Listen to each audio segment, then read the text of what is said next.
Hello students, welcome back to Prepon. These days we are discussing certain key phrases and terms in Indian polity. पिछले lecture में we discussed what is a constitution. We also discussed what is a written constitution, what is an unwritten constitution. I told you constitution is the basic fundamental law or the basic law. Basic law shows what? It is a framework which shows relationship between what? Relationship between state and the citizen. It shows a framework, it shows a relationship between state and citizen. State मतलब governmental organs, state को जो represent करती है वो government होती है. Governmental organs they are given certain powers and responsibilities.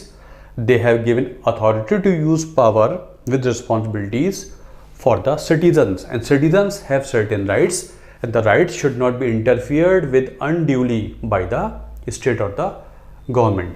So relationship between state and the government and also relationship between state and citizen. नागरिक और नागरिक के बीच में भी संबंध कैसे हो ये भी संविधान बताता है. उनके बीच में भी एक कोऑर्डिनेशन होना चाहिए. अगर उनके बीच में कोऑर्डिनेशन नहीं होगा तो सिस्टम ठीक से नहीं चल पाएगा. शॉर्ट में देखें तो constitution is a readymade solution, predetermined solution for the problems which are understood that they might arise in future. बनाने वालों ने ये सोचा हो सकता है आगे चल के प्रॉब्लम्स आ जाएं तो पहले से ही हम सॉल्यूशन बना के रख लेते हैं. ज़्यादातर प्रॉब्लम्स का सॉल्यूशन यहाँ से मिल जाएगा और जो प्रॉब्लम्स नहीं अराइज होंगी उसके लिए हम कानून बनाते रहेंगे. मैंने आपको पिछले लेक्चर में बताया laws are supplementaries to the constitution. Laws and the constitution together they help in the proper governance of the country. और किसी भी संविधान का उद्देश्य प्रॉपर गवर्नेंस, गुड गवर्नेंस ही होता है. फिर हमने डिस्कस किया what is written constitution, what is unwritten constitution. Most of the constitution in the world are written constitution. Written constitution का अल्टीमेट ऑब्जेक्टिव होता है कि जहां रिटन कॉन्स्टिट्यूशन होता है वहां पर संविधान सर्वोपरि होता है. There is supremacy of the constitution. Whatever constitution says is the ultimate thing. Nobody is above the constitution, everybody is under the constitution. कानून से ऊपर कोई नहीं होता, संविधान से ऊपर कोई नहीं होता. अनरिटन कॉन्स्टिट्यूशन बहुत कम जगह है. इंग्लैंड में है, न्यूजीलैंड में है, इजराइल में है. वहाँ पर जो पार्लियामेंट कहती है वो कानून बन जाता है. ये सब हमने डिस्कस किया. आज इस श्रृंखला को आगे बढ़ाते हैं और कुछ और इंपॉर्टेंट टर्म्स डिस्कस करते हैं. सेपरेशन ऑफ पावर्स, एक concept called separation of powers, theory of separation of powers किसने दी? मोंटेस्क्यू ने. It was given by Montesquieu. Montesquieu lived when? Montesquieu lived when? When did he live? When he was there? He was in 18th century. Obviously, in which country? Who will tell? He was in France. Under what conditions? Under what conditions he gave this theory? Or in which book he gave this theory? He gave this theory in the book called Spirit of Laws. He wrote a book called Spirit of Laws. और आपको पता है 18th century France में कोई उसको जो हालात बन चुके थे उससे पहले वहाँ पर जो किंग था लुई 14th हुआ करता था. Louis 14th had assumed all the powers in by himself. सारी कंसंट्रेशन ऑफ पावर उसके पास आ गई थी. उससे पूछा गया who is the state? He said I am the state. मतलब all the convergence of power was with king and he used to say I have divine right of kingship. I am ruling over my people with the will of God. Whatever king says is like the word of God. India में वापस आ जाएं, थोड़ा सा पीछे जाएं, याद करें ancient India में मैंने आपको बताया होगा कि वेदों के समय वैदिक पीरियड में राजसूय यज्ञ हुआ करता था. अगर आपको याद हो राजसूय यज्ञ होता था. राजसूय यज्ञ का सिग्निफिकेंस क्या था? लेटर वैदिक पीरियड में राजसूय यज्ञ होता था. उसका सिग्निफिकेंस क्या था?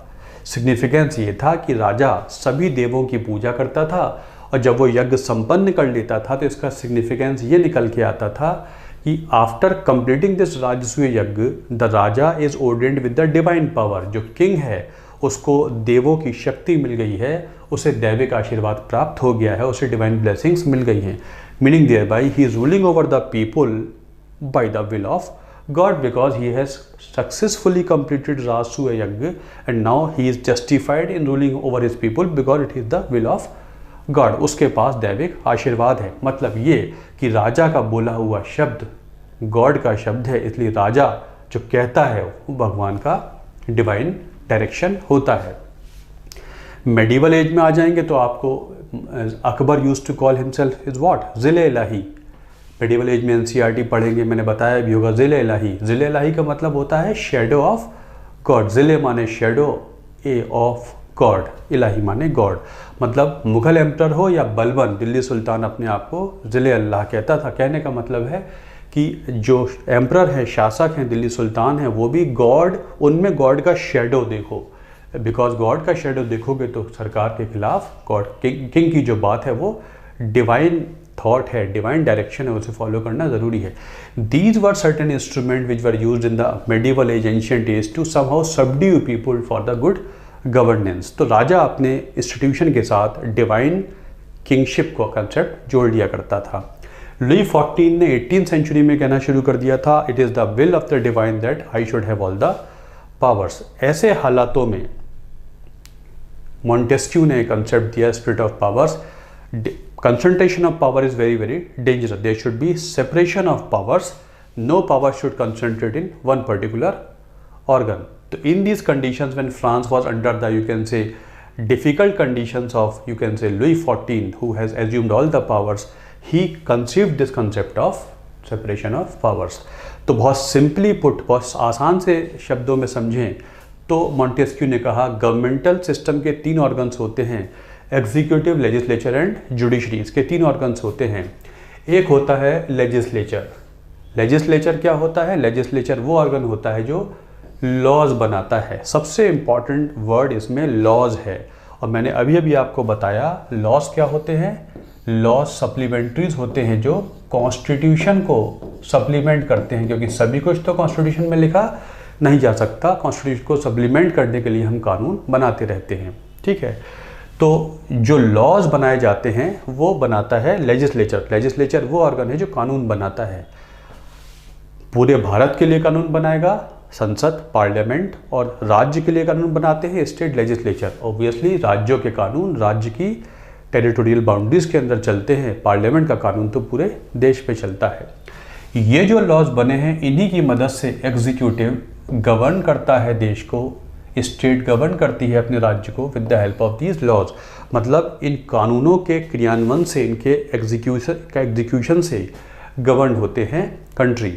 So all these laws are framed by the parliament and union government, central government use them in running the country with the help of laws, meaning thereby executive is working under the law, parliament is making the law।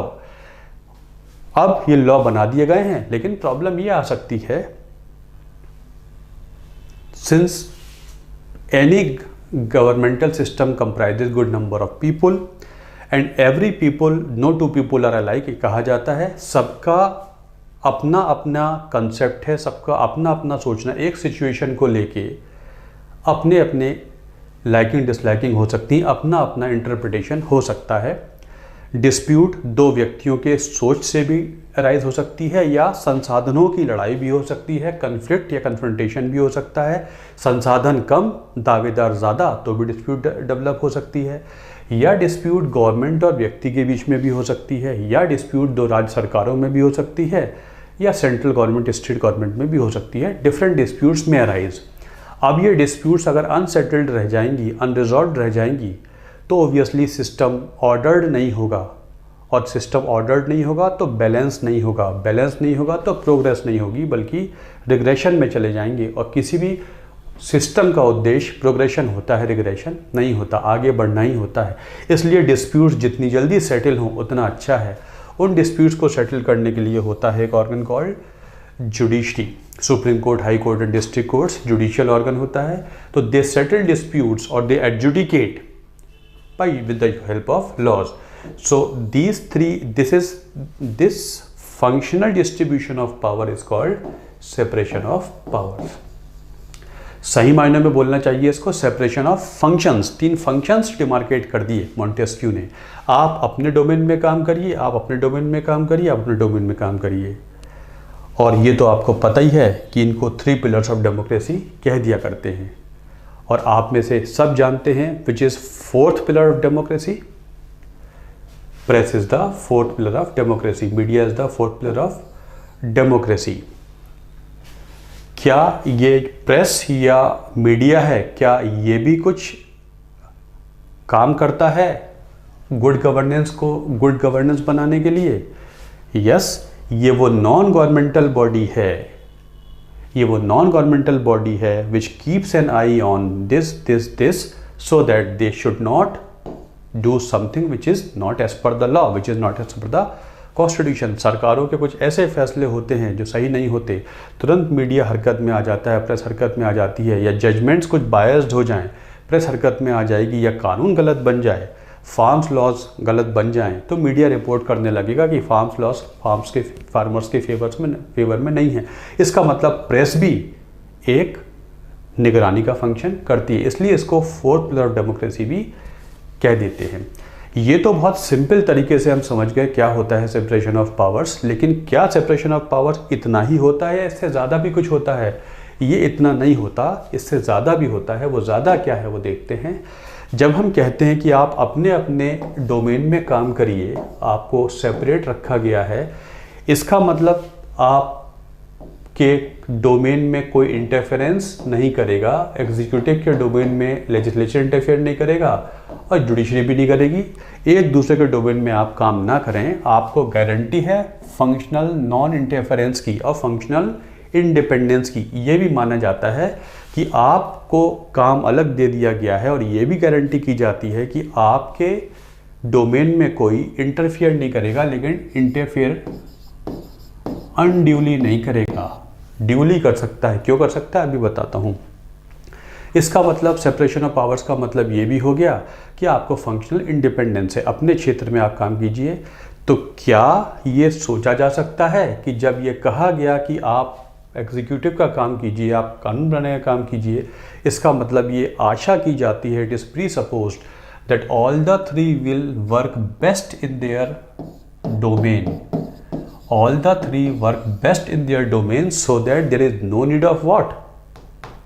Interference। आप अपने अपने काम को ठीक से करते रहेंगे तो किसी के हस्तक्षेप की ज़रूरत पड़ेगी ही नहीं। तो इसका मतलब सेपरेशन ऑफ पावर्स में पावर्स अलग करने का मतलब ये है, फंक्शन अलग करने का मतलब ये है, आशा की जाती है कि आप अपना काम बेहतर तरीके से करेंगे, संविधान की एसेंस और स्पिरिट के हिसाब से करेंगे। ये तो एक बात हो गई। दूसरी बात यह है कि जब सेपरेशन ऑफ पावर्स की बात करते हैं तो हम ये भी कहते हैं कि सेपरेशन ऑफ पावर्स कुछ ऐसे किया जाए, फंक्शनल डिस्ट्रीब्यूशन ऑफ पावर्स कुछ ऐसे किया जाए कि उस संविधान में जहाँ सेपरेशन ऑफ पावर्स किए गए हैं कुछ प्रोविजंस ऐसे भी हों जो कंटेन किए हुए हों system of checks and balances. क्योंकि अगर ये एक दूसरे पर चेक्स एंड बैलेंसेस नहीं रखेंगे तो इसका मतलब हो सकता है इनमें से कोई सुप्रीम बनने की कोशिश करे by manipulation of the laws, by concentration of power. और किसी भी संविधान का उद्देश्य इम्बैलेंस तो हो नहीं सकता, फोर्सेस प्रॉपर्ली बैलेंस्ड होने ही चाहिए, तभी सिस्टम ठीक से खड़ा रहेगा। अगर एक तरफ फोर्स ज़्यादा हो जाएगा, दो तरफ कम है, तो सिस्टम झुक जाएगा और झुका हुआ सिस्टम गिर ही जाएगा। तो प्रॉपर बैलेंस के लिए, प्रॉपर स्टैंडिंग के लिए सिस्टम का बैलेंस होना ज़रूरी है। इसलिए कोई भी ऑर्गन अपने अंदर सारी पावर समाहित ना कर ले, इसको चेक करने का काम भी करती है theory separation of power. There are inherent checks and balances in the system so that none of the organs can become supreme. अगर पार्लियामेंट ने गलत कानून बना दिया तो सुप्रीम कोर्ट उस पर जुडिशियल रिव्यू कर देगा, या एग्जीक्यूटिव ने गलत एक्शन ले लिया, एग्जीक्यूटिव ने रूल्स बना दिए इंफॉर्मेशन टेक्नोलॉजी रूल्स 2021, तो पार्लियामेंट ने तुरंत, सुप्रीम कोर्ट ने कह दिया आपके रूल्स ये संवैधानिक नहीं हैं। या आपने ट्राइब्यूनल्स रिफॉर्म्स एक्ट पास कर दिया जिसमें अपॉइंटमेंट की सारी पावर अपने हाथ में ले ली, टेन्योर कितना होगा जजेस का, ट्रिब्यूनल मेंबर्स का अपने हाथ में ले लिया, चेयरमैन कौन बनेगा अपने हाथ में ले लिया, तो उसने कहा this is against independence of judiciary. इसका मतलब है कि अगर कानून बना रहे हैं तो सुप्रीम कोर्ट निगरानी करने के लिए बैठा है।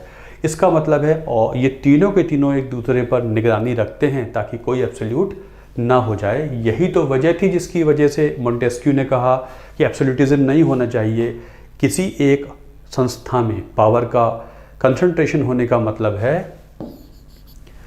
Power without accountability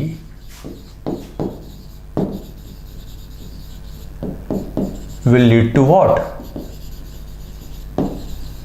Abuse of power.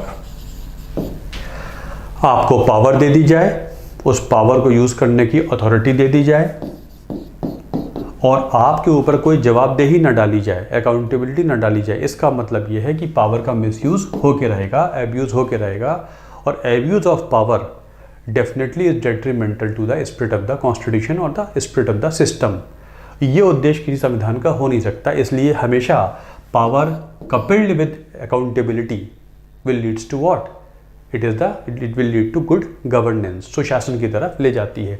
इसलिए पावर विदाउट अकाउंटेबिलिटी हो ही नहीं सकती। और एब्सोल्यूटिज्म का मतलब होता है कि सारी पावर कंसंट्रेटेड है लेकिन आपको जवाबदेही नहीं है। When I am the king and king is the divine shadow of God, obviously then he is not accountable to nobody. ये हो नहीं सकता। It will lead to concentration of power and concentration of power will lead to discretion. Discretion का मतलब है कि you are taking decision on your own without any reference. किसी reference के बिना आप अपनी विम्स एंड फैंसीज पर फैसले ले रहे हैं। थोड़ा बहुत डिस्क्रिशन तो ज़रूरी होता है। आपने देखा होगा कि कानून पास कर दिया पार्लियामेंट ने, लेकिन कानून में नियम बनाने के प्रोविजन गवर्नमेंट को दे देते हैं। लेकिन अगर हर चीज़ कानून में डाल दी जाएगी तो कानून इम्प्रैक्टिकेबल हो जाएंगे, यूजेबल नहीं रहेंगे। इसलिए गवर्नमेंट्स को छोटे छोटे नियम बनाने की परमिशन दे दी जाती है ताकि फंक्शनिंग स्मूथ हो जाए, कानून का ऑपरेशन स्मूथ हो जाए। थोड़ा डिस्क्रिशन तो होता है कि इतने तक का बिल, इतने तक की purchase, chief of army staff, अभी आपने अखबार में पढ़ा होगा कि मिनिस्ट्री ऑफ डिफेंस ने वो नियम री अनाउंस किए हैं जिसमें डिफरेंट पोजीशन पर इतनी परचेज की आज़ादी आपको दी जाती है, डिस्क्रिशन दिया जाता है, इतने तक की खरीद आप कर सकते हैं ताकि एक्विजिशन जल्दी हो जाए, रेड टेपिज्म ना हो, लाल फीताशाही ना हो। उससे काम रुकता है, स्लो होता है, फ्रिक्शन पैदा होता है काम के स्पीड में, तो डिस्क्रिशन होता है। लेकिन ज़्यादा डिस्क्रिशन हो जाए, सारे ही फैसले, बड़े से बड़े फैसले भी अगर कुछ व्यक्ति या एक व्यक्ति खुद लेने लगेगा, इसका मतलब फिर पावर के यूज़ में आर्बिट्रेरीनेस आ जाएगी। इसका मतलब पावर का यूज़ सब्जेक्टिव ज़्यादा हो जाएगा, will not be with the objectives of the constitution. और जब किसी भी सिस्टम में सब्जेक्टिविटी ज़्यादा आ जाती है तो इसका मतलब है इंटरप्रिटेशन अपने हिसाब से होगा। जो अपने हिसाब से होगा वो सेल्फ इंटरेस्ट में भी हो सकता है, और सेल्फ इंटरेस्ट में होगा तो again it will be endangering what? Liberty and equality. अगर सरकारी महकमे, डिपार्टमेंट और कुछ लोग या पर्टिकुलर ऑर्गन इस तरीके से अपने हिसाब से काम करने लगे बिना कानून को दायरे में लिए, इसका मतलब वो कुछ ऐसे फैसले कर सकते हैं जिससे उनका निजी फ़ायदा हो सकता है या अपने ग्रुप का फ़ायदा हो सकता है। ऐसा होगा तो लिबर्टी इक्वलिटी खतरे में आ जाएंगी, और लिबर्टी इक्वलिटी जो इम्पॉर्टेंट आइडियल्स हैं ये खतरे में आएंगे तो लोगों का नागरिक रहना संभव नहीं होगा। वो राजा के अधीन एक सब्जेक्ट हो जाएगा, और संविधान नागरिक बनाता है, किसी को सब्जेक्ट नहीं बनाता है। इसलिए लिबर्टी इक्वलिटी जैसे कंसेप्ट जिस सोच के साथ लिखे गए हैं वो स्थिर रहें, वैसे ही रहें। इसलिए पावर का लॉजिकल सेपरेशन ज़रूरी है, लेकिन पावर का के ऊपर चेक्स एंड बैलेंसेस भी बहुत ज़रूरी हैं। ये उद्देश्य हुआ करता था theory of separation of powers का। Have you got this idea? तो मतलब सेपरेशन ऑफ पावर्स का मतलब ये हो गया separation of functions. Why? So that there should not be any absolute control of power in one organ or one person, because absolute control of power will lead to what? Misuse of power, arbitrary use of power. और जब भी arbitrariness होती है तो equality खतरे में आई जाती है, लिबर्टी खतरे में आई जाती है। मनमानी करके सरकार किसी को भी जेल में डाल दे, कोई भी नियम बना दे, ऐसा संभव नहीं है। इसलिए आर्बिट्रेरीनेस हमेशा इक्वलिटी के अगेंस्ट ही काम करती है, इससे हमेशा इक्वलिटी लिबर्टी खतरे में आती है। इस तरीके से ये बनाई गई है theory of separation of powers. क्या हमारे संविधान में, आपसे क्वेश्चन पूछता हूँ, आप कमेंट बॉक्स में इसका आंसर दीजिएगा, क्या हमारे कॉन्स्टिट्यूशन में there is mention of theory of separation of powers in its entirety? क्या ये हमारे संविधान में लिखी हुई है? जैसे अमेरिका में लिखा है कि एग्जीक्यूटिव ये करेगा, लेजिस्लेचर ये करेगा और जुडिशरी ये करेगी। क्या ये लिखा हुआ है साफ साफ? या अगर सेपरेशन ऑफ पावर्स का हिंट है तो किस आर्टिकल में है ये आप ढूंढ के बताइएगा। या क्या मैं आपसे अगर ये पूछता हूँ, डज आवर कॉन्स्टिट्यूशन शो और use does our constitution have absolute separation of power, क्या सेपरेशन ऑफ पावर्स की जो थ्योरी है वो हमारे संविधान में एब्सोल्यूटली फॉलो होती है या कॉम्प्रोमाइज्ड होकर फॉलो होती है? ये सब आप मुझे ढूंढ के आंसर कीजिएगा। अगले लेक्चर में आपको बताऊंगा कि हमारे संविधान में सेपरेशन ऑफ पावर्स है तो किस लेवल पे एब्सोल्यूट है या थोड़ी कॉम्प्रोमाइज्ड है या डाइल्यूटेड है। तो होप आप इस कंसेप्ट को समझे होंगे, पॉलिटी के कंसेप्ट्स आपके बनते जा रहे होंगे, ये आपके बहुत काम आने वाले हैं, ये कीवर्ड्स बहुत यूजफुल हैं। चलिए, थैंक्स अ लॉट, लाइक कीजिए, शेयर कीजिए, सब्सक्राइब कीजिए। Thanks for watching this video.